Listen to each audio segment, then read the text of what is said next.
What's going on, everybody? Is that too excited? Yeah, Welcome tone it into down. the- What the heck, man? Gosh, you're gonna give everyone the What's ick. What's going on, everybody? Welcome into the Neverlag podcast. I'm We bring it up. Neverlag, joined by the man who fell in the pit, and also Stormblessed, Kelvin. I I'm gonna have to guess. I'm gonna have to really up the volume on this intro. Or I could just restart. We could also was do funny. that. Just That was- throw this in the trash. Yeah, this is going in there somewhere. I am Dillweed in Chief. That's gonna make no sense because I don't think they can see my little name tag here that you gave me. I don't know that they can. You just proudly I'll- announced I'll- yourself. I'll edit it in post.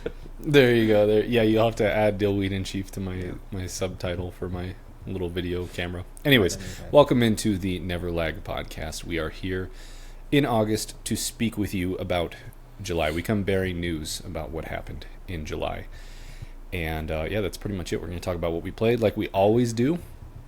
Gather around the campfire and just chat a little bit. So, how was July? How'd July treat you, fellers? I don't remember that far back, honestly. You're like, what? What is July? I know, right? Isn't that July was a crazy? lifetime ago. Gosh, seriously.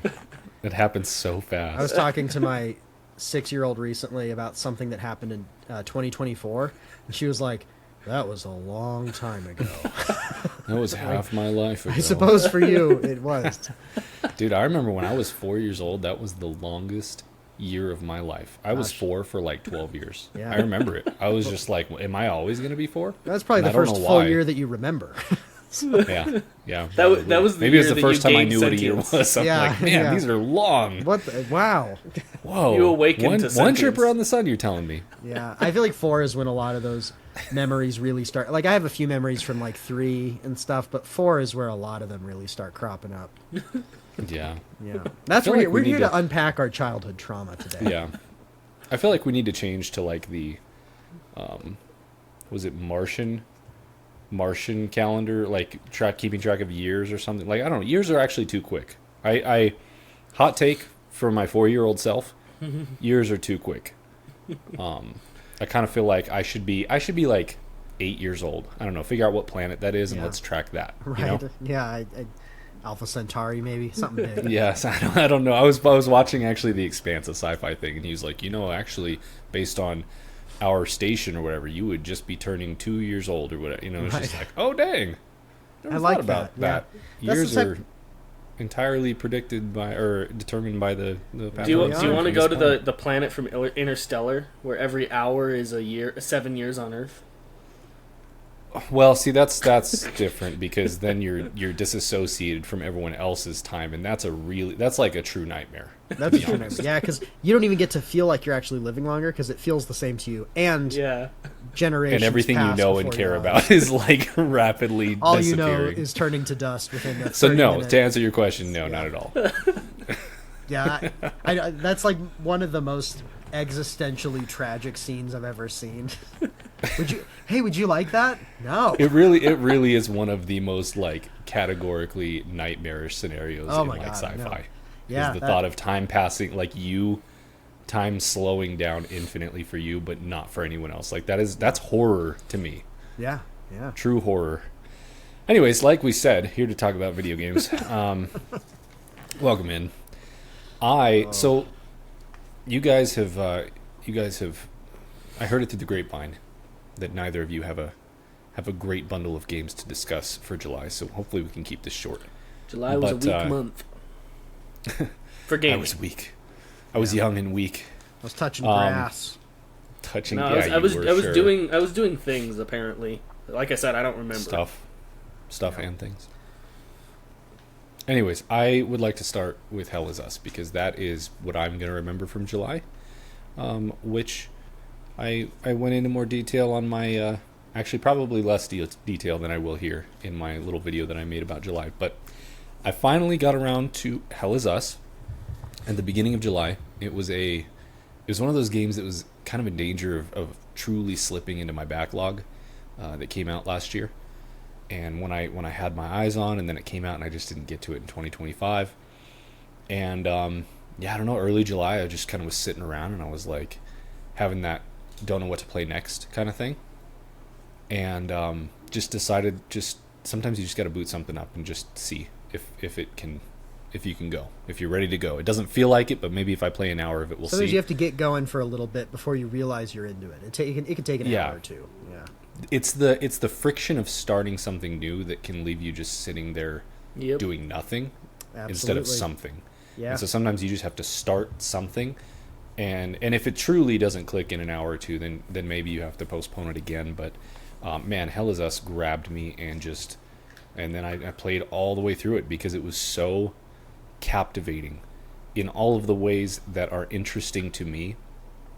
And I guess the preface of this is just that their marketing campaign in 2025 is probably what everyone remembers, where they were the anti-Ubisoft game, and they were really championing this idea of like, we don't want to handhold players, we don't want to give you a mini map and quest objective markers, and we want you to really have to get immersed in the world to get around. A lot of marketing speak that kind of is like, okay, that sounds good on paper, can you deliver? Because if you take away all of the modern conveniences of a mini map and objective markers, but then if your writing is terrible, if your world building and level design and all of that just is not Yeah. very good, then it's just annoying. And it's just like, I don't just know, give and me. this is all awful and confusing. Yeah, the entire concept of that working and being enjoyable fully stands on the quality of the world, the writing, all of it. So But the Yeah, true 100%. magic is often when you feel like you're the one discovering something, and your brain is getting to make connections and like figure some of the things out, even if they're guiding you in a subtler sense. Like when you feel like you're participating and you're not just like mindlessly following markers, I think that's when it can be really satisfying. So I'm super excited about this game for that reason, because I don't know, I feel like we've all complained about the Ubisoft mapification of so many things, and sometimes that can work well for me, but like trying to play, I guess mild spoilers, I played some Assassin's Creed Black Flag this month. Just kidding. But That's fine. that's kind of an issue I ran into, is like in some ways the checklist was like, oh cool, I know what I need to go do, but then it was also kind of like, I don't know really what I'm feel gonna be super doing. compelled to do it though. Like Yeah. but Hell Is I know Us what that sounds is, and I don't really intriguing wanna because do it's it. like there's the mystery. You don't know exactly what's going to happen, and then you're engaged in your brain. It feels like you feel the dopamine from solving problems versus just like the artificial dopamine of being given a stream of checklists. and you said, Levi, I think you said that a lot of the world building and the clues and the things that fully make the game and that allow it to pull off what it does is in reading, like notes and things that you find in the world. It's a lot of reading. Is that what you're saying? Yeah. So yeah, it is, and let me try and get through my thought process to get to there. So it does come down to design. Like you can say you're doing all these things, and then if you do it poorly, it's just frustrating. It's like, all right, just give me the mini map because I don't enjoy your writing or your world. It's not worth engaging with. So anyways, it was just kind of like, it's a lot of talk. Can you deliver? And so the two sides of this are, yes, I personally think they absolutely delivered. I think the writing and world building here is exceptional. It has some double A jank and things that I'll get to, but like I think for all intents and purposes, they really hit the mark here. And so if those things sounded good to you, I think you'll really like this game. But it's still not going to fix the problem of, if that didn't sound good to you in the beginning, then I don't think the world building and writing is going to solve that problem for you. You probably just don't want this game. But yeah, it is a lot of reading. A lot of this game, I'm trying to remember what I described it as. It's a lot of control. There's a lot of control vibes here. This kind of feels like it could be in the Control universe. I swear to goodness, the main protagonist you play as, Remy, I think, he sounds exactly like Alan Wake. I don't know. I don't know if they just straight up Got the voice AI actor. ripped off Alan Wake's voice. Yeah, I don't know who the voice actor is, but like literally he sounds like Alan Wake through the whole thing, which is hilarious. But it feels like it could be the same universe, honestly, with a lot of what's going on here. Yeah, I and can I see actually that. draw a lot of parallels in the game design and the way this game plays to Control, actually, kind of for better and worse, because the strengths of Control, I think, are the atmosphere, the world building, I guess I don't think necessarily of the writing from Control, but it's that immersive sense of a universe that is just truly unknowable and intriguing. And this is very similar in that sense. And then some of the cons that I think it's very similar to Control in as well, which is very weird that they mirror each other so perfectly. But this game also struggles with enemy variety and I would say boss fights, although I would actually say it has more more like interesting boss fights than Control did. Control really struggled with boss fights, I would say. And then the ending, similar. Like I think the ending here was more satisfying than Control, but like not the greatest ending, but like solid. So, anyways, they kind of have these parallels of pros and cons. And then I'm trying to remember what other games I compared this to. It was the other things that I mentioned. If you like Control, I think you'll like this game. If you like mentally mapping, like level design, like a Dark Souls game where you have no map and you're trying to figure out where you've been and which fork you've gone down and what shortcut leads to what. It's not like Dark Souls 1 status, but it is a lot of that. There is quite a few areas or levels in this game that really have you mentally keeping track of where you've been and where you haven't been. So there's a lot of that. And then the other thing is if you are okay with reading, because I would say that like probably 30% of this game is reading, and I didn't read every single thing. You kind of figure out how to parse through like what is worth reading and what isn't. But I would say that it's all good enough. Like the world building is here. There's enough history to this place. It takes place in a fictional country called Hadia. And they've done a good enough job making this feel like a real place with history and culture and events that have taken place. And at first it's a bit overwhelming, but the more you play, the more you read, you start to piece together the timeline of Hadia and what's happened and how there's kind of like this cyclical, Ragnarok is kind of not maybe the right comparison, but you kind of start to piece together the timeline of Hadia, and it's very interesting. I think it's very interesting. It has political intrigue. The writing also, the more overt writing that's in front of your face, which is voice acted, are the NPCs that you come across. And they are currently living in modern day Hadia. And what's happening in Hadia right now is a civil war, which is it's a gruesome civil war. And so as you talk to these NPCs, they're on different sides of the civil war. Maybe they're peacekeepers in the middle. Maybe they're high class or low class, and each one of them, you can not only ask them things that are like main objective stuff or quest stuff, but every single NPC you can ask. There's like 5 categories. You can ask them about the two different people within the Civil War, the 2 different factions, the peacekeepers, Hadia, and the monsters.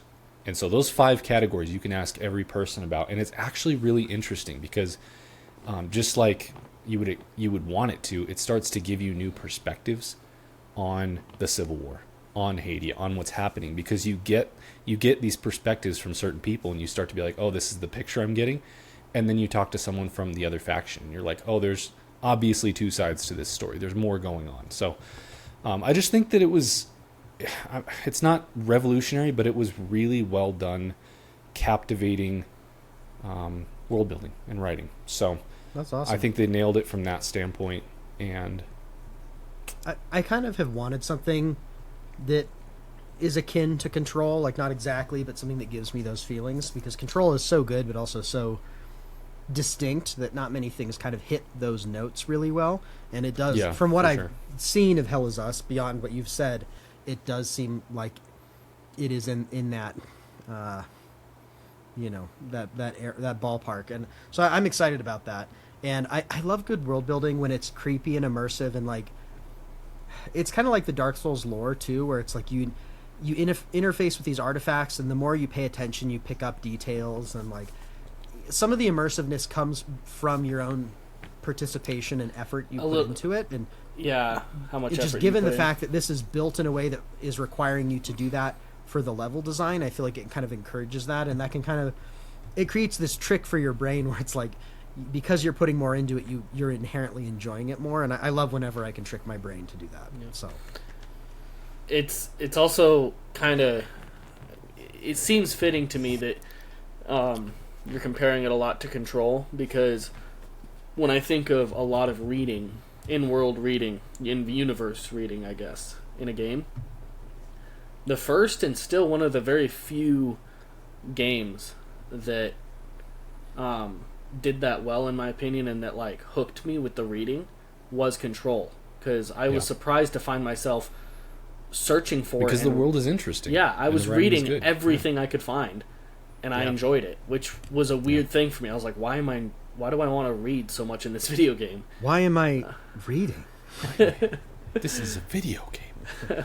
But so it makes sense that you're comparing it to Control that way, and it just overall sounds like totally a game that I would love, as long as I find the right time to play it.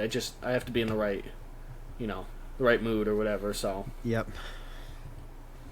Yeah, for sure. I would say that for me, more often than not, I'm in those moods more so than the Ubisoft mood these days, which we'll get to. I'm kind of settling in more as the Hell Is Us type of gamer as opposed to the Ubisoft type, which I know it's kind of in vogue to bash on Ubisoft and like the overstimulating go here, do this type of thing. But there is a place for those games, and some people really just like those are comfort food games. Yeah. I still can enjoy them from time to time, but I do think as time goes on, it's less and less. And when I see a game like Hell Is Us, if it's done well, it's one that I'm going to be in the mood for more times than not. So, and we'll also Trying to think likely stand the time, test the time a little better. You'll remember it probably more than you would. yeah. Yeah. Well, as I mentioned, I played a couple other games, but this is the one that's going to stick with me because immersion, like we've talked about, and I've said before, one of the key thing, like gameplay is king, and just right next to that is immersion. If you can immerse me and grab me and pull me into your world and make me like just think about this world, that is huge for me in a game, and it's hard to do that in a Ubisoft style game. Like they're comfort food. They're not meant to immerse you necessarily. And this game did. So I felt like I lived in this game for a week or whatever, and was just kind of enthralled by everything, despite its flaws, which I can speak to a little bit more. But Yeah, it's not immersive when you're being spoon-fed all the things, because you don't have to think about what to do. You're just kind of following flashing lights the whole time, which, like you said, has its place. I sometimes enjoy that. Sometimes it's nice to throw on a podcast or YouTube or something, and like it's kind of like, it feels like reality TV a little bit to me, or something where it's like it's chill. I'm not trying to use my brain a ton, but I'm having fun. But I agree, that doesn't always stick with you as much. Whereas if you have a game where you're solving the problem, you're thinking, where should I go, trying to put pieces together, you're investigating the lore of the world. you have to be focused. Yeah, and you're inherently you're more focused, immersed you because remember you're more. putting yourself, you're doing work to put yourself in it. And when a game makes it rewarding for you to do that, I think that loop is so much more powerful. So that's exciting. I plan to try Hell Is Us at some point. I wasn't thinking I would ever get around to it, but hearing the things you're talking about feels like something that would be worth experiencing. Yeah, same. Yeah, I would say that, like, there's games that I always bring to you guys, and I'm like, oh, this was a good game. But there's just too many of them at this point, so sometimes I'm kind of like, all right, maybe this isn't something you necessarily will be able to make time for. Yeah, I do think. What was that? Take it back. I can't handle this. I can't handle these recommendations. Take it back. No, I think Hell Is Us is one that I think you would both want to have played. Like, I agree. Yeah. I think it's worth the time to go back and play this one, Yeah. knowing you guys as gamers. Yeah. And We both loved Control. We both loved some of that Souls-like exploration. I love a depressing world for some reason, and this looks like that. So Yeah, but yeah, I'm right there with Zach. I had kind of forgotten about it, and it wasn't really on my radar. But I think you've put it well, right. and it kind of back came there. out. It had a bunch of buzz, and it kind of came out and just got like good reviews, but like it just kind of came and went. And so you never know what that means. Yeah. Was it good? Was it bad? Like, what really was it at the end of the day? And I do think it has. I think who this is for. This is an excellent game. It's just not for everybody. I think is really what it comes down to. Which I'm surprised it wasn't more maybe divisive at launch. But I guess that's because they got ahead of it and they kind of explained what this game is, and I think they set proper expectations. made good on that. yeah, Yeah, I think they made. hopefully good it on hit so. enough of the people that it's for. Because I can imagine if you didn't really set proper expectations and then just put a game like that out there, and people just played it and were like, Yeah. Yeah. couldn't So a figure couple anything other out. quick thoughts are that this game reminds me a lot of, and I say this a lot, but like an old school, like if there were a PS2 game in 2026 with 2026 sensibilities. Like it kind of has this quaint charm of like it's not an open world. There are a dozen or so, less or more, I'm not sure, like open zone areas that you go to. Like one will just be like a almost an office building, and you're just there and you explore the level of this office building. One will be a giant. There's the main one is like a pretty big open field area with multiple offshoots and like river crossings, and then the main town that you start at the beginning. But it just kind of has this, I don't know, the way the game is laid out with the different almost levels. Like you could almost describe them as levels that you go to. Mm-hmm. It's just more immersive because they're places on a map that you're going. Yeah. The way it's laid out reminds me of that. The weapons, there are 4 different weapon types, and then there are 4 different affinities you can add to your weapons, which are different colors. And you could think of them as like elemental, but they're actually tied to emotions, which are grief, terror, rage, and ecstasy. Red, green, blue, and yellow. And the way that your weapons, as you upgrade them, just kind of get really cool and take on the color of the affinity you've chosen. If it's grief, they'll be blue. And they're just these like primary colors for the most part. It reminds me of just like, I don't know, being something specific as a kid playing like a PS2 game, and there were like 4 playable characters, and one was yellow, one was blue, one was green, one was red. You know, like that's just such a, it really channeled that for me. There was a couple other ways, but like this game just kind of taps into that nostalgia, but still feels modern. So Do the weapons themselves, when you upgrade them, do they visually like change the way they look? they do they do one time. I kind of wish they'd done more, but I think that's again part of the small team. I don't think they were able to put a ton into this. Yeah. But once you pick an affinity, every weapon is basic from like level 1 to 4, and then once you reach level 4, to progress it beyond level 4, you have to select an affinity path. And from there, once you select your color, it will change into its final looking color form. Gotcha. So it would have been really cool if like when you fully upgrade it, it had one more change. That would have been a nice little touch Yeah. that they just didn't do. The And there's some evolution or whatever. exactly. There's some elements of this game that are very much like, okay, their budget wasn't the biggest. This is the smallest team. They couldn't flesh out every single aspect of some of these cool ideas. And a lot of the complaints for this game were about combat, whether it was enemy variety or just combat itself. Personally, I didn't really struggle with it. I was worried about it because I had heard that, and I think there's merit. That's definitely true. But throughout the entire game, I found the combat sandbox to be pretty fun, and I always went into encounters kind of like ready to go, not like, oh, another.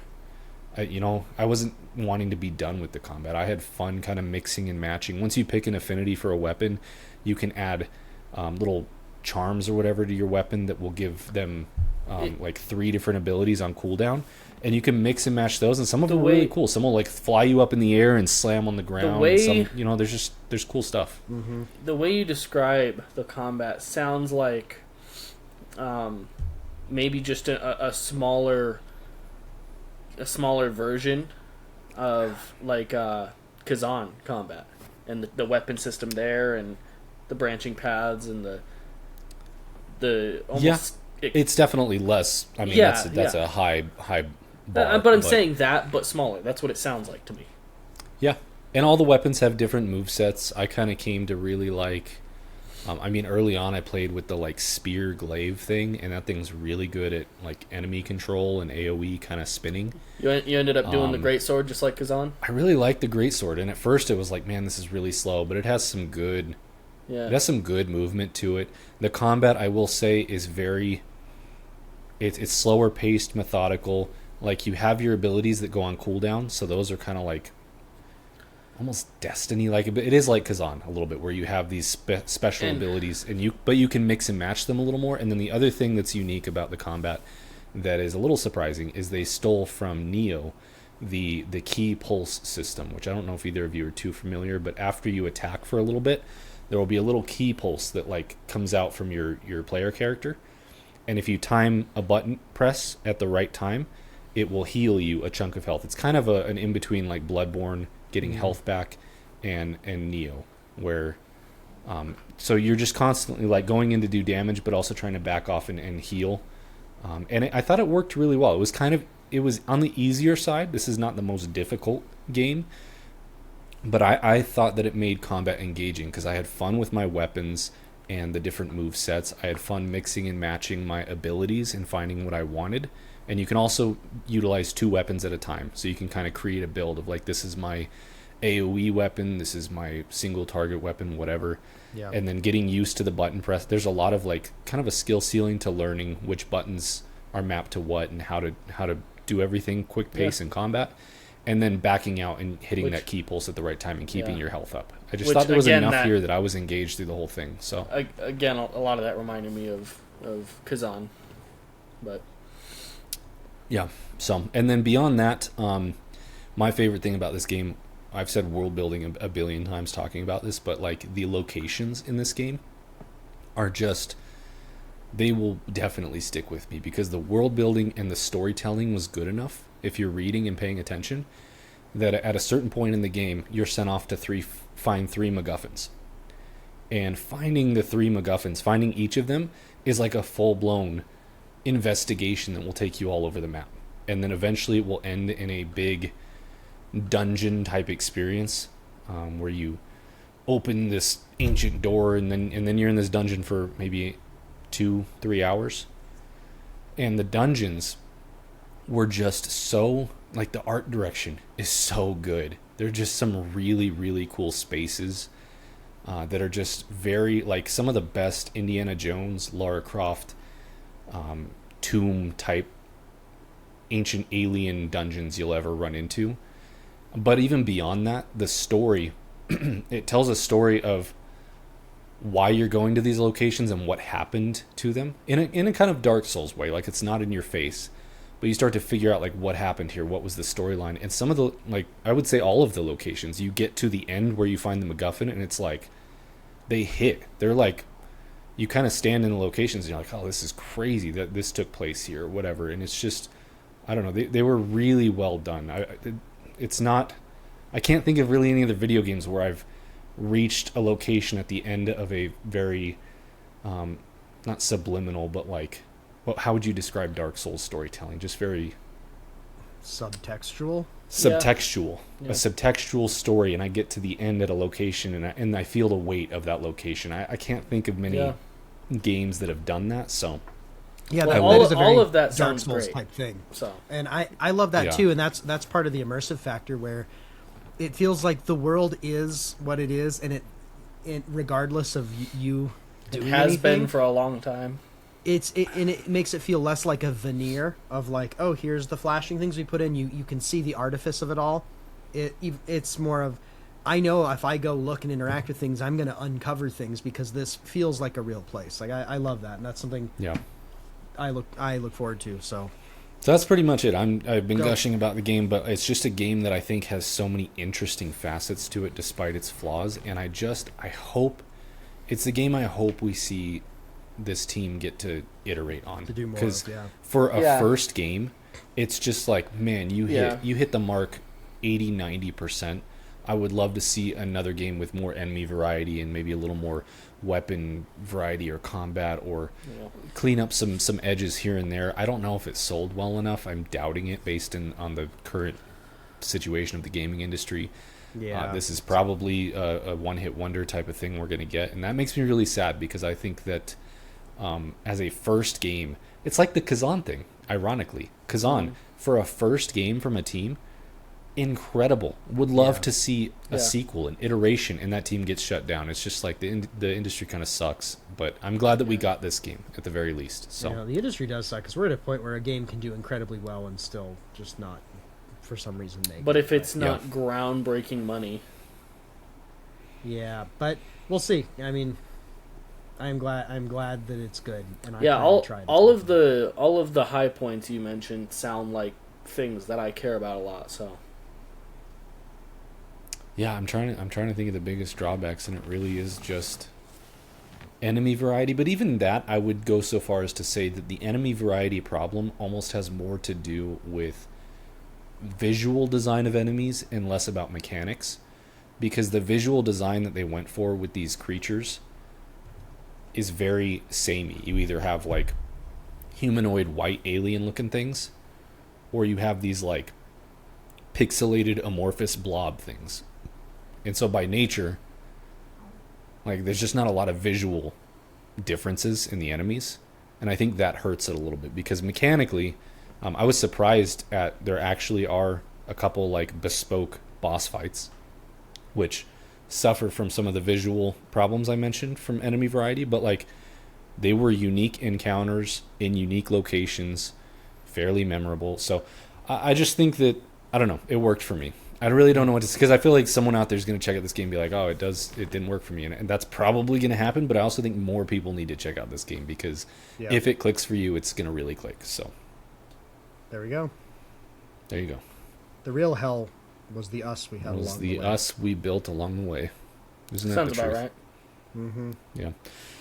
So from there, I guess we can go into. I'm curious for you, Zach. Do you want to?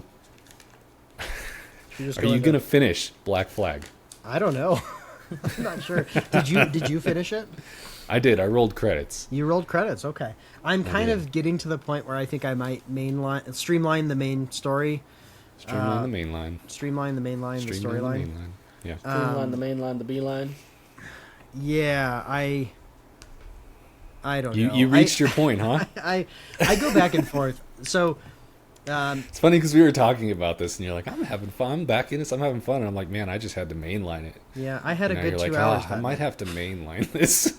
I had a good 2 hours that night, and then after that, I came back to it the next day, and I was like, Came back I to think your I'm senses. good. Yeah, the comfort food thing. It kind of felt like, eating junk food after you've been eating healthy for a little while, and you do it for Yeah. an evening, and you're like, oh, You're this like, is "Oh, fun. This is great." And then the next day, you're like, I don't feel great, and it's like I don't need to do that right now. That's kind of where I'm at with it. So then let's just talk about it then, because I mean, I don't Yeah, think you'll no, probably let's talk- finish it then. Yeah, I can always mention story stuff later, but So I played Assassin's Creed Black Flag in July. 2 credits to completion, some would say. Well, no, not completion. 2 credits. We'll say 2 credits. completion for you, not for the game. Completion for the game? No, yeah, I don't know. Very Well, You finished. I did. You finished pretty quickly too, because you mainlined the story. it was too quick, Yeah. or not quick enough, depending on who you ask.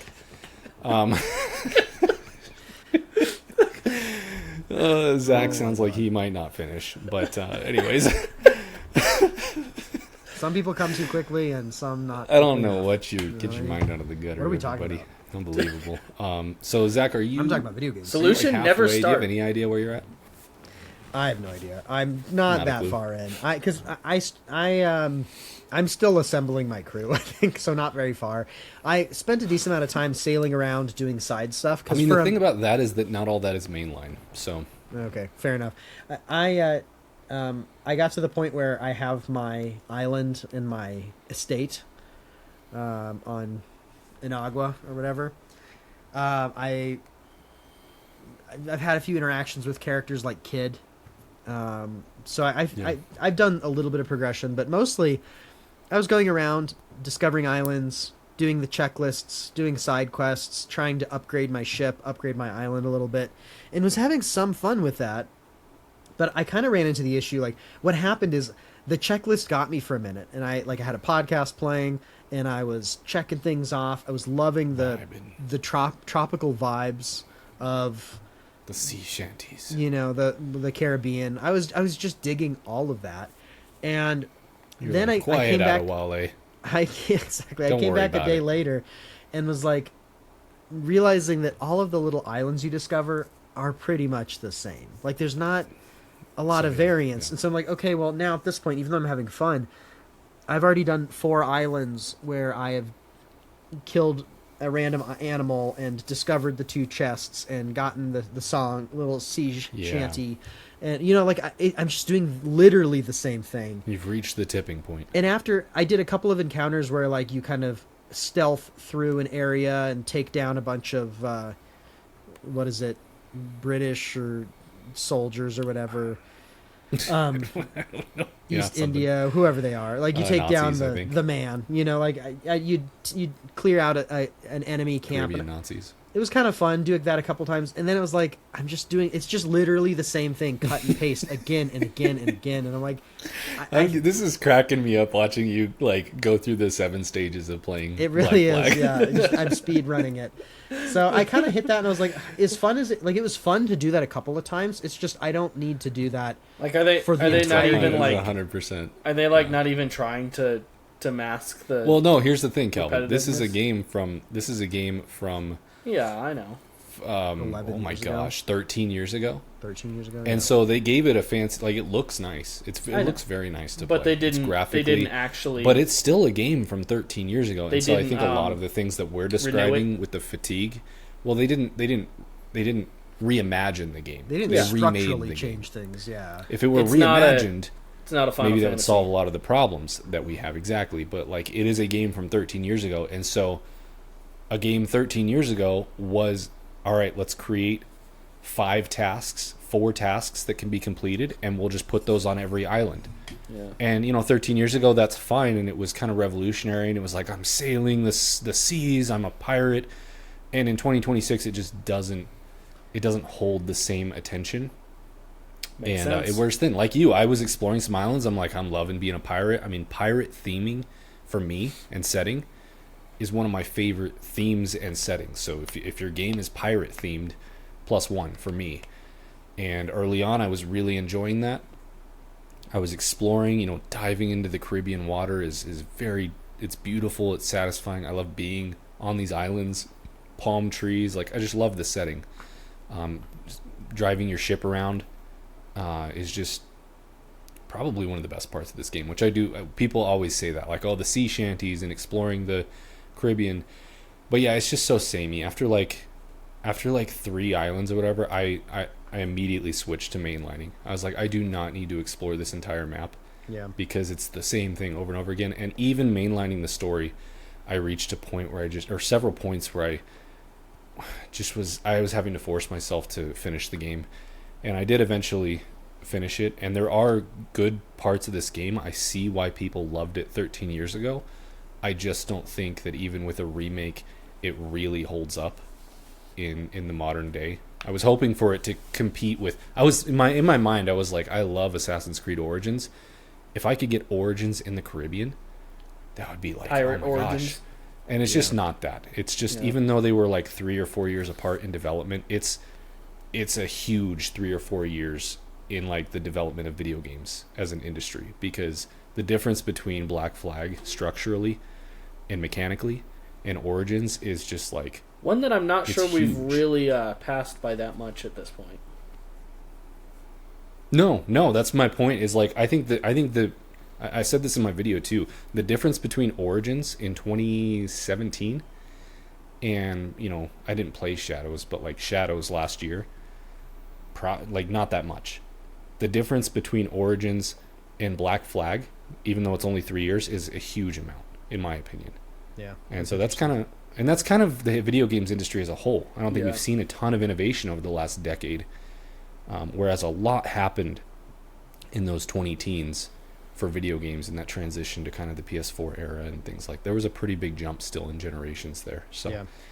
I was kind of hoping, because I was thinking about Ghost of Tsushima and Ghost of Yotei while I played this, because I really enjoyed both of those games, and those are, by all accounts, similarly structured games. that's kind of true. Right? Yeah. And so I was wondering, like, why did those hit so much better for me? Like, I wanted to finish those games. I enjoyed the exploration, and I enjoyed the tasks you'd uncover, even though you would, like, you would repeat the little fox dens and the haikus in Tsushima and the paintbrush things, which I didn't like as much. But still, like, you had these kind of bespoke activities you do. And I think that's part of it. Is it felt a little bit more fleshed out. There was something more immersive about going and sitting in a hot Yeah. springs, or enjoying the vibes. I of would the say world all of the Tsushima. activities in Tsushima, or both of the Ghost games, the activities are more immersive Yeah. and satisfying to actually do. Mm-hmm. Whereas the activities in Black Flag, I'm trying to think if there's any that are like interesting. They just feel They're kind not of like interesting. MMO like. It's I press triangle and open a chest. I press triangle and It's pick a up chest, it's animals, and it's camps. Like I Yeah. can't think of. Is there any other? I mean, and the to be fair, little there catching are the there are songs. ocean. Catching the They're all- songs yeah, makes you those- do a little. Those were are- actually one of the most. Those are the best interesting because you have to things, do a little bit of parkour to catch the little musical note, which And can so sometimes run you into the parkour problem. those but could, like, which the park. So there's issues with that even still, but that was still better because it's like it's forcing me to do one of the core game activities to get the item, which is more fun and immersive. But most of the stuff is just you find it, and I'm fine. Like I enjoy finding a chest as much as the next guy, but the next blood. But like, if that's all it is you have a list of there's 2 chests, 2 secrets, whatever. That just and it's the same on every island too, where it's like, oh. And then the other issue that I think is different between the two is in Tsushima and Yote, the different regions of the world feel and look like they all fit within. That's true. in That's the inherently a palette. problem with the Caribbean game. All the islands are going to. But I feel like I feel like a good creative team could still find a way to do it because you could say the same thing about Ghost of Tsushima's on one island. You could totally make the same argument that it would be hard to whatever, and they managed to make it happen. Different flowers, different waterfalls, That's different true, I cloud guess. formations. There's all sorts of things you can do. Leaves falling in a certain way. Like, I think Yote and Tsushima are brilliant at making very different biomes within a small geographic area that feel cohesive but feel so visually Yeah. and emotionally distinct. And But again, I think those things would fall under reimagining rather than. I remake. agree. This I'm is just a saying I remake, think and it just is what it is. that's what I'm saying So- though. Is like I think that's where it falls short. Is it's like they could in theory do something like that, but what it turns into is just it feels like copy pasted or like procedurally generated islands with the exact same colors, the same trees. The tree is just on this end of the island, or whatever. Yeah. And so you get tired of it so much more quickly. I will say the towns. I was kind of impressed with some of the towns. Some of the towns are cool. You Yeah. know, especially for this being as we mentioned, a remake, not a reimagining. These were the towns in 2013. Like now with a fresh coat of paint, there's some really cool like Yeah, that's true. historical towns to like pretty large size with people walking around. Like that was pretty cool. Yeah, Early in the game, I was impressed with that for sure. I agree, and there are multiple areas in this that are really cool. Like I sound like I'm just complaining. Like your estate on Inagua, looking over your Mhm. little bay, and like the house that you get to like customize is really cool. And some of the islands, some of the big towns, all look really good. Like there's parts of this that are awesome. It's just on a moment to moment gameplay basis, it gets tiring redoing the same thing in the same looking place over so many times.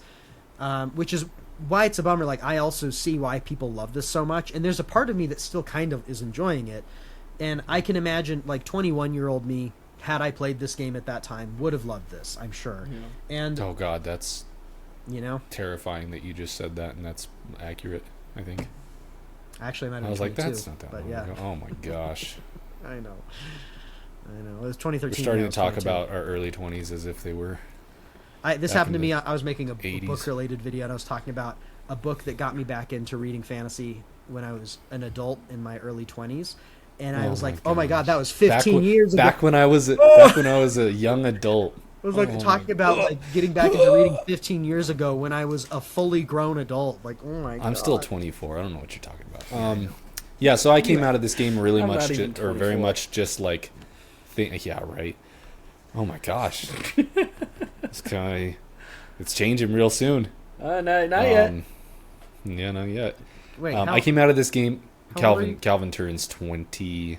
8. What we'll say his fake name or his fake age, 28. He turns 28 in 2 days. I don't It know. doesn't help because I'm curious. What's your about social his real- security number? His real age. So I came out of this game very much being like, okay, this game would have been really cool in 2013. I get it. I get why people loved it. Mm-hmm. And I think if you played the game in 2013 and you have nostalgia, you're going to have a blast. Just Yeah. reliving the glory days.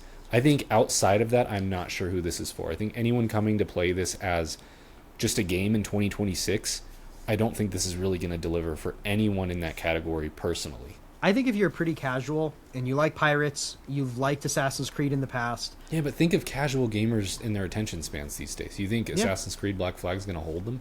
I don't think I don't anything think it will would. hold them, so it won't matter. As long as they buy it, it doesn't matter.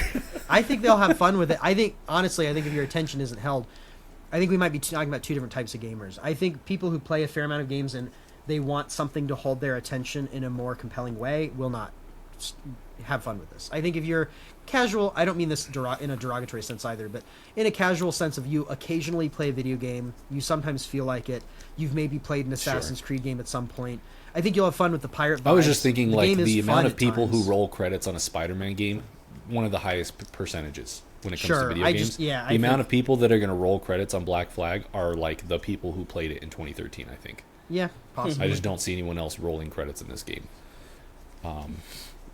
So, I Taking will, that as a before challenge. we... Yeah, he's like, all right, I'm going to finish this What game. did you say to me? Say it again. Say it to my face. No. Just wait till I turn 28. Yeah, I don't even know 15 what that years threat ago. means. Yeah, Um, 15. Oh my god, I'm not that old, guys.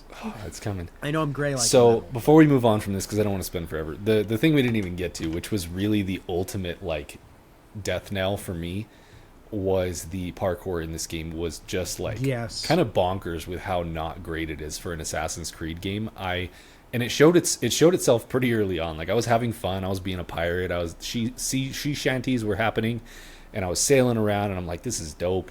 I'm diving off of giant, like sunken ships that are like out of the water.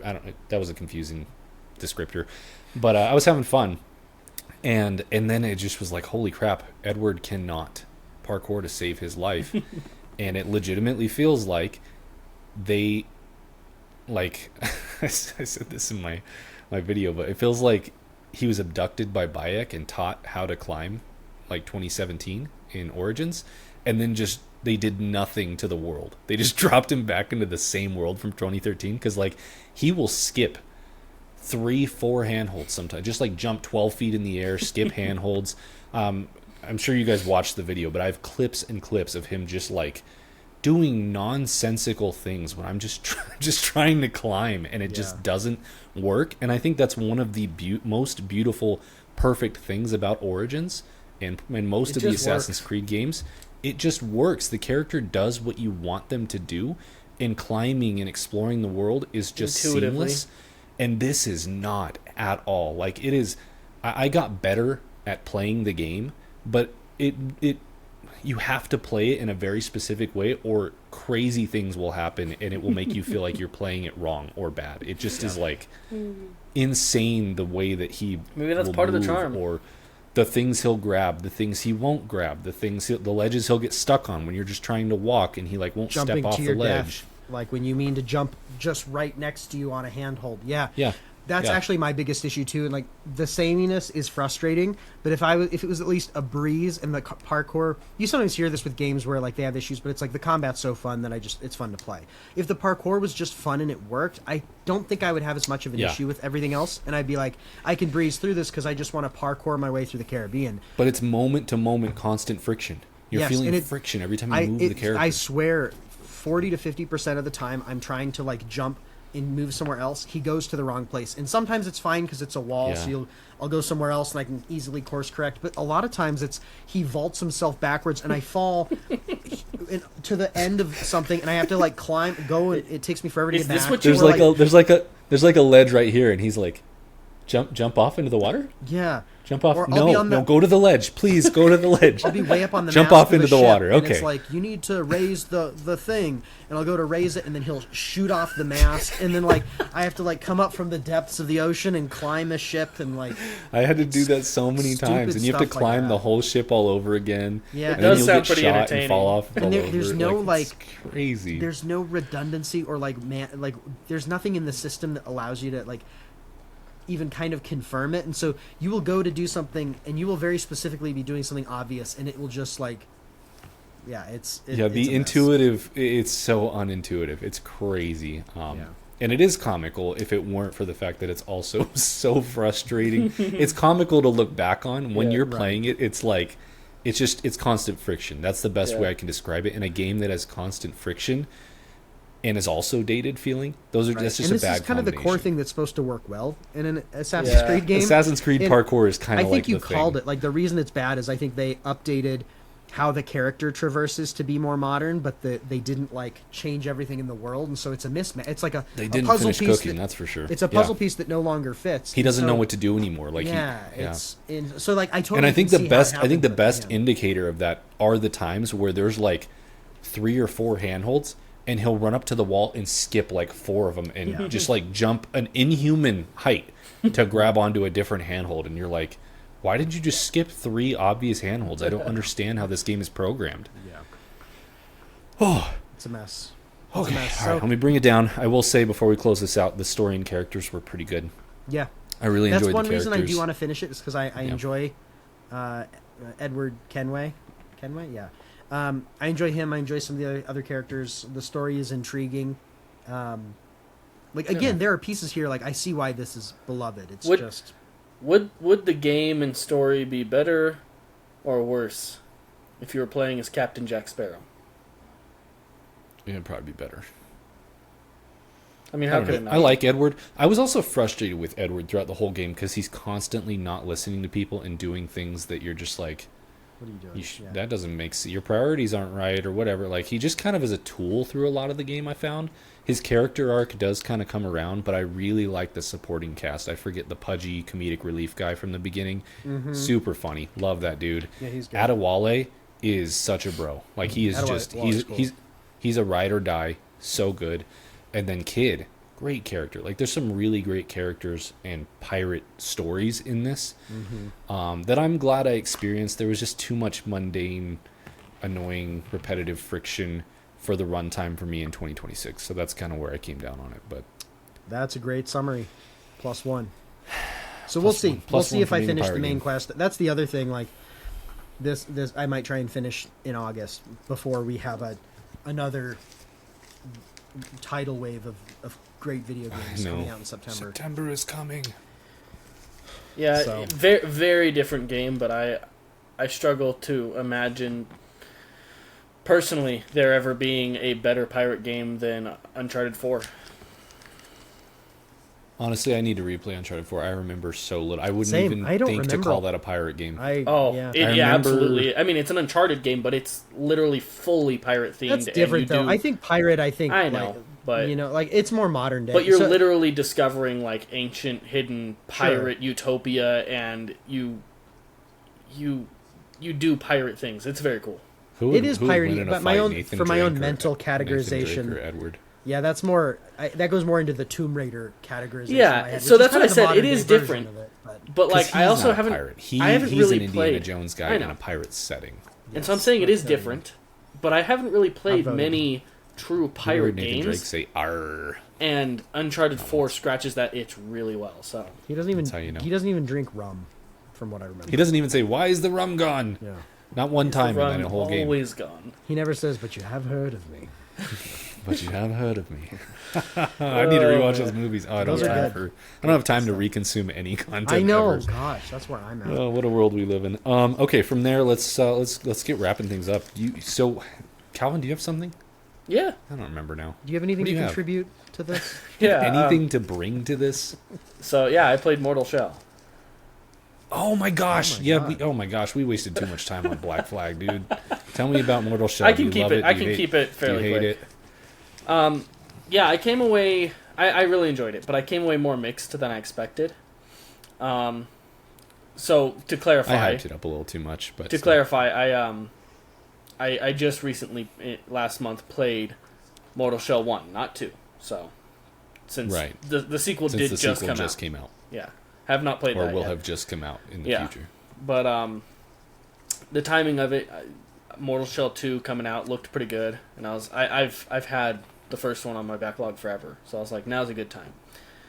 And yeah, I mean, the things that Mortal Shell does differently from any other Souls-like, the ways that it's truly unique, I think are 10 out of 10. Just fantastic, really well executed, and that really comes down to the hardening mechanic. Yeah, getting As well. hard. Yeah. and then kind How of many the games make you as hard as Mortal Shell? yeah. So that mechanic, as well as like the shell mechanic. Yeah, the show. Yeah, Sorry, the, we're So children. those two things are Early 20s.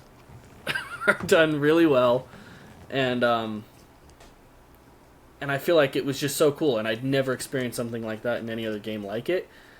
But then in most other areas, the AA showed a little bit, or it just was underwhelming to me. One of the AA biggest for ones sure. was like level area design and enemy placement was very AA, and just like a lot of like open wide spaces that were just like very randomly pointlessly filled with tons of enemies. So yeah, I pulls will back say and forth, but level design wise, very lacking. But what helped for me was that I thought the art direction was very good. yeah, And so even though the mechanical level design aspect is very like mid at best, I would say 4 to 6 range. The art direction is really good. The art style, the art direction, the fantasy yeah. is fun to look at least, and that helps a lot because there are games that have bad level design and also are ugly to look at, and those are tough. The other thing that just I really enjoyed, particularly were the vibes in the starting area of Falgrim. Fulgrim, I yeah, think. that sounds right. Yeah, it's just kind of a typical like kind of dingy forest starting area, but the vibes are on point. It's so verdant too, though. And then you can just like sit down. You get a loot pretty early on. You can just sit down anywhere and play the loot. You can like play the loot That's for pretty enemies chill. as they're running to attack you. It's a good time. Dude, sitting down and like after you've cleared out a little camp by a fire, just Yeah. sitting down crisscross and playing the loot in Fulgrim is a vibe. Yeah. If you know, you know. Like that's Yeah, just and- it's such a vibe. And it just makes me want for that so badly in every other Souls game to be able to just sit anywhere and play an instrument. How much better would Dark Souls 3 be if you Yeah. could just sit down and play the loot or whatever? Yeah, you know? exactly. They would make So- it so obtuse to do, though.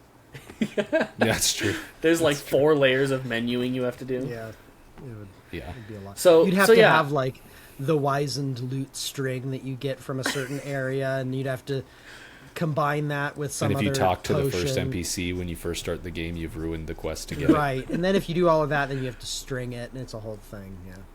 Yeah, Pretty much. But yeah, so like I said, kind of mixed. Aspects of the game that I felt were very AA, a little underwhelming, but what it did well, I think it did outstandingly, and particularly the hardening mechanic, I was very impressed by, because that's one of those things I went into the game. I knew about that. I knew more or less how it worked, but it still really impressed me in the gameplay and actually doing it. How well it works, how responsive it is. It feels like one of those things to me, like, before playing it, I'm like, this feels like it's going to be really clunky or janky to use, and it really wasn't. It's very responsive. If you know how to use it, you can use it very quickly and at very specific times. Cool use cases, like you can It's roll mechanically off- interesting to use. you can like too. roll off of a really high ledge that would normally kill you for sure, and harden midair and land and protect yourself from fall damage. Cool stuff like that. You can harden mid It's attack. like having an invincible paladin bubble from WoW on cooldown. All the time. it's just pop cool. it.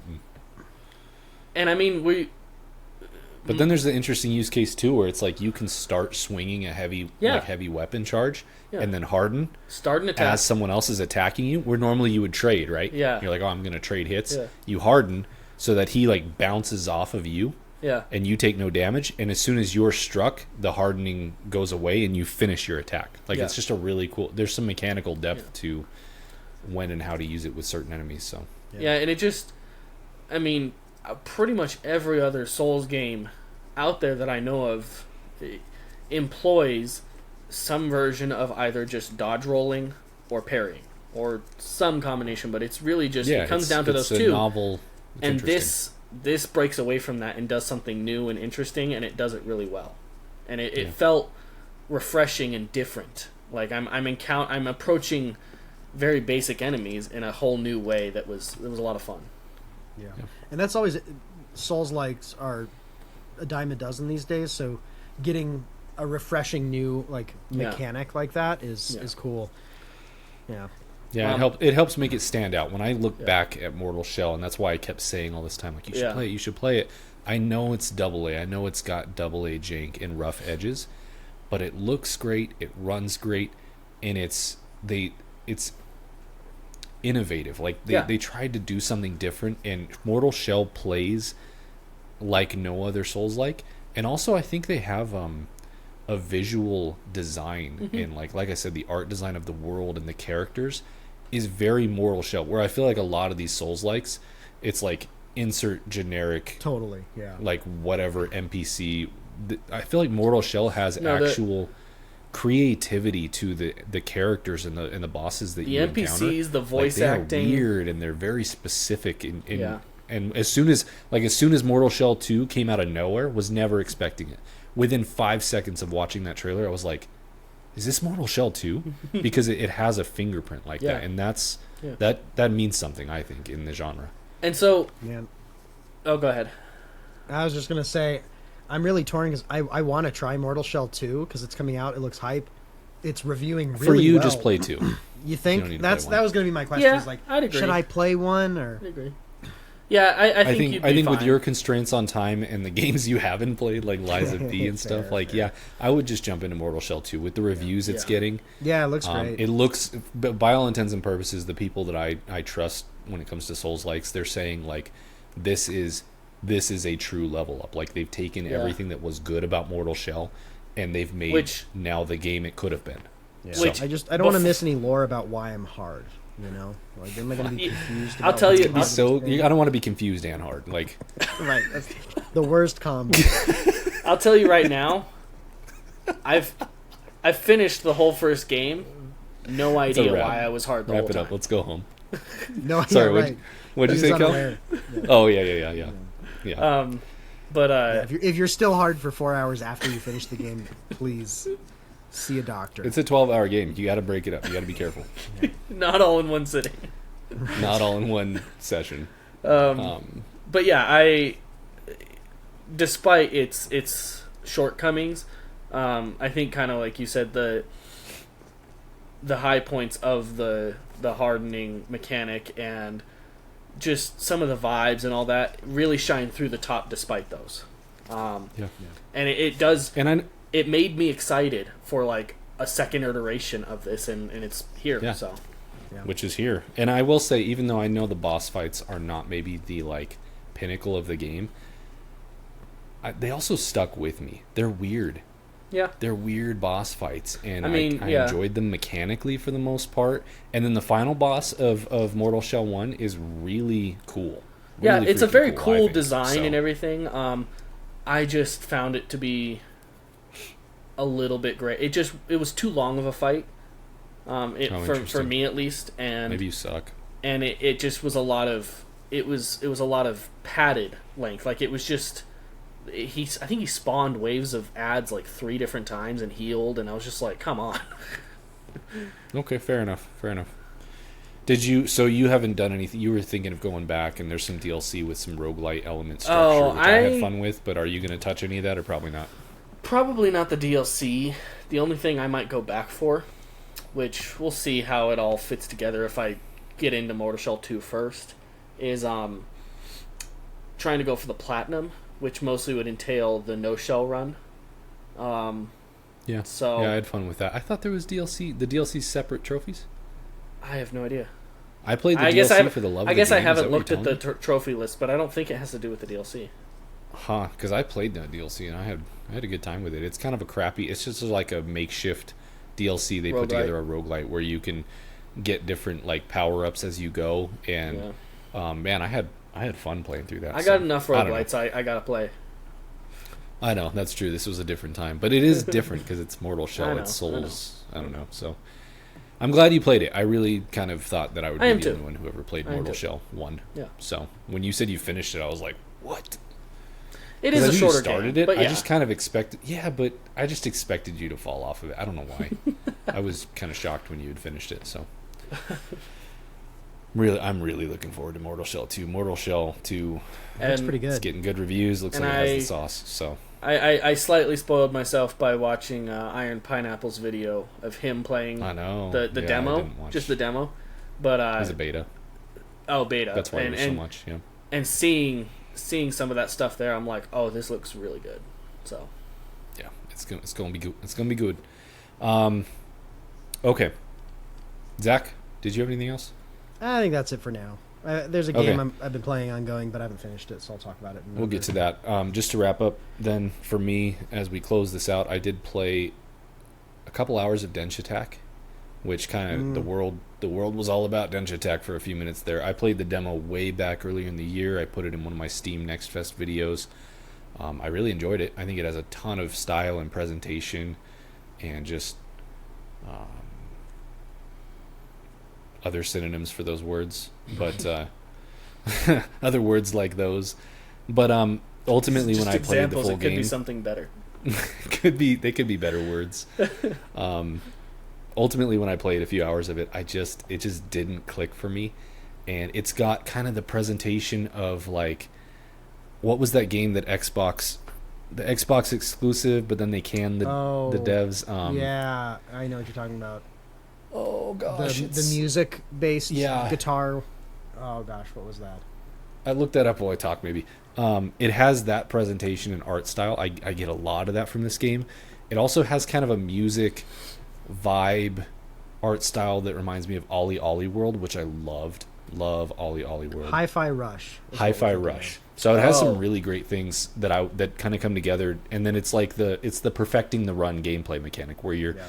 the first time through is kind of a mess, and then you're like, let me do that better, let me do it quicker, let me accomplish every objective in one run. I can really get into those types of things, but maybe I'm also finding that I can't. Maybe not so much, because I think of those games and I think, oh, I love Calvin, what's the racing game? My brain's not working. Trackmania? Trackmania. I love Trackmania. I love perfecting the time, but that's kind of different than the objective based thing. And this game, there was so much visual clutter. It's all presentation, but it kind of crosses over a line for me where it was actually it lacked visual clarity. And it was kind of hard to tell where I was going and what I was doing. Is this the one where you're like a train? You're a train. Yeah. You're a Dench Attacker. You don't know what that is? Obviously, I Calvin. mean, I'm sorry. You drive a train and you do flips and tricks. That's on obviously, me. like it's a tech deck. Yeah, that's the game. But it just lacked visual clarity for me, and something didn't click. And I just kind of was like, there are certain levels where it's like point A to point B, and there's some like secret branches off where you can get items, all well and good. But then there's some other levels where it's like a loop with a bunch of different like other loops, and you kind of have to find your way around and accomplish mini quests. And I got to like the third one of those, and I was just like, bro, I've been driving around this track like 8 times, and I cannot see how to get where I haven't gotten to. There's just too much going on, and I don't know what I'm missing. And I just kind of was like, I'm not having fun with this. It kind of feels like it's doing this all the time in my face. Yeah. And I'm the kind of guy who wants to sit down and play Hell Is Us, and it just didn't work for me. So that's where I landed with Dench Attack. Did you end up playing any of it, Zach? Not one bit. I wish I'd fired it up so I could participate in this at all, but I'd love for you to complain be with me. honest, that's kind of the vibe I got, where it's like part of me is intrigued by it, the other part of me feels overstimulated just thinking about it. So Yeah, it's Yeah. very overstimulating, and I think that's maybe why it did so well. Is we live in a world where right, it's kind of like Uh, when you're watching TikTok on the top half and the bottom half is Subway Surfers, and you're like, yeah, and I'm just not that. I know a lot of people. That's a lot of people these days, and I really fight that. I'm inherently not that, but we're always constantly fighting it because we all have Instagram and TikTok and all that, and I actively try to avoid that type of feeling. I like more slow paced, focused things. So, anyways, Dench Attack, and then I played Power World. I played I played a Probably little bit of another- Power World too. probably 6 to 10 hours of Power World.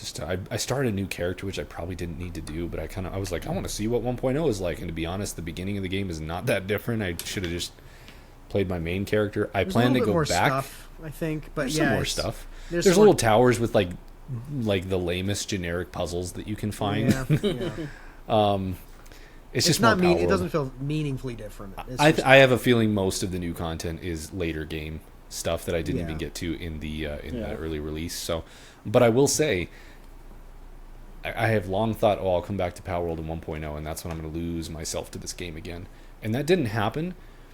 But also, when I first started up, I'm like, man, maybe it can't grab me. Maybe I'm just not into Power. Maybe I had my time and I'm done.